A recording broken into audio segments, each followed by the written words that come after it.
تثنیہ ہو جیسے رجلانی، تو تثنیہ یہ دو معنی پر دلالت کرتا ہے، تو یہ بھی اسم کی علامت میں سے ایک علامت ہے، اس کی بحث آگے آئے گی۔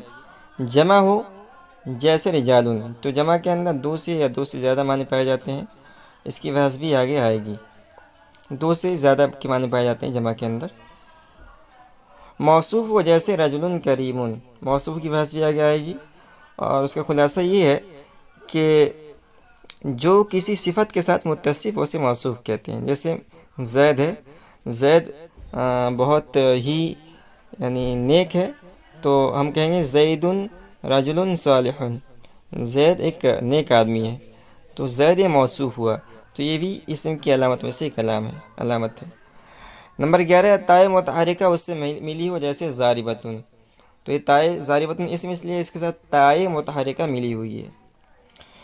فائدہ واضح ہو کہ فعل تثنیہ جمع نہیں ہوتا، اور فعل کے دو صیغے تثنیہ و جمع کہلاتی ہیں، وہ فاعل کے اعتبار سے ہیں۔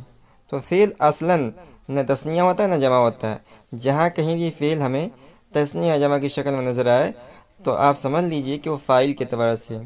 جیسے فعلا یفعلانی، ان دو مردوں نے کیا، وہ دو مرد کرتے ہیں، ایسے ہی فعلوا یفعلون، ان سب مردوں نے کیا، وہ سب مرد کرتے ہیں، کرنے والے دو مرد یا سب مرد ہیں۔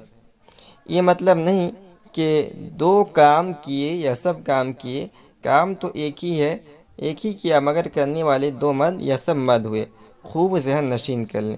تو یہ نہیں بتایا کہ فعل یہ تثنیہ جمع نہیں ہوتا ہے، اور فعل جہاں تثنیہ جمع ہو اس کا مطلب یہ ہوتا ہے کہ فاعل متعدد ہے، فعل تو ایک ہی ہے۔ جیسے ہم نے کہا کہ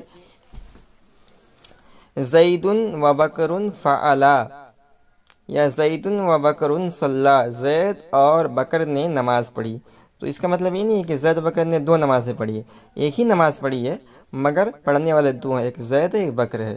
تو فعل یہ کبھی تثنیہ یا جمع نہیں ہوتا، جہاں ہوگا وہ فاعل کے اعتبار سے ہوگا۔